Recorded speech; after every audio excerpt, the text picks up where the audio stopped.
اعوذ باللہ من الشیطان الرجیم، بسم اللہ الرحمن الرحیم۔ اللہ تبارک و تعالیٰ کے نام سے شروع جو بڑا مہربان اور نہایت رحم کرنے والا ہے۔ حضرت موسیٰ علیہ السلام کو نبوت کس وجہ سے عطا کی گئی؟ پیارے دوستو، روایات میں آتا ہے کہ حضرت موسیٰ علیہ السلام بکریاں چرا کر اپنی روزی روٹی کمایا کرتے تھے۔ ایک دن حضرت موسیٰ علیہ السلام کی ایک بکری آپ کے ریوڑ سے پیچھے رہ گئی اور رات بھر جنگل میں بھٹکتی پھری۔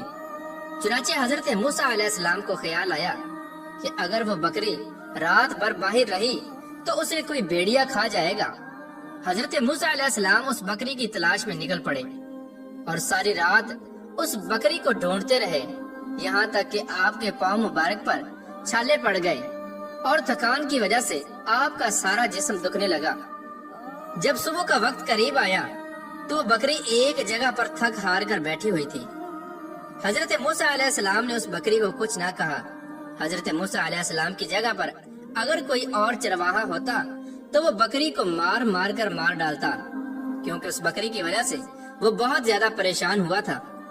مگر حضرت موسیٰ علیہ السلام اس بکری سے ذرا بھی ناراض نہ ہوئے اور بکری کو بہت زیادہ پیار کرنے لگے اور اپنے ہاتھوں سے اس کے چہرے کو صاف کرنے لگے اور اس کے بال جھاڑنے لگے۔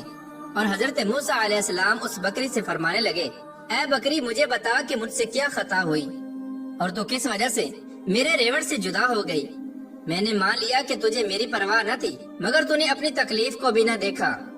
بکری کی ٹانگیں سردی کی وجہ سے اکڑ چکی تھیں، وہ بکری چل پھر نہ سکتی تھی۔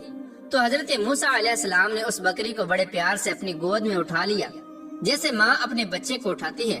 اللہ تبارک و تعالیٰ کو اپنی ایک بے زبان مخلوق سے حضرت موسیٰ علیہ السلام کی یہ ہمدردی اتنی پسند آئی کہ اللہ تبارک و تعالیٰ نے فرشتوں سے کہا کہ دیکھو حضرت موسیٰ علیہ السلام کا حوصلہ۔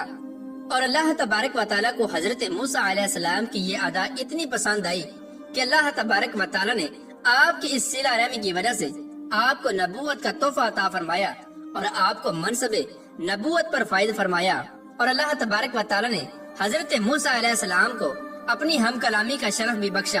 اللہ تبارک و تعالیٰ سے دعا ہے کہ اللہ تبارک و تعالیٰ ہمیں بھی اپنی تمام مخلوقات سے ہمدردی کرنے کی توفیق عطا فرمائے اور ان پر شفقت اور رحم کرنے کی توفیق عطا فرمائے اور حضور صلی اللہ تعالی علیہ وآلہ وسلم کی محبت کے اندر جینا مرنا نصیب فرمائے۔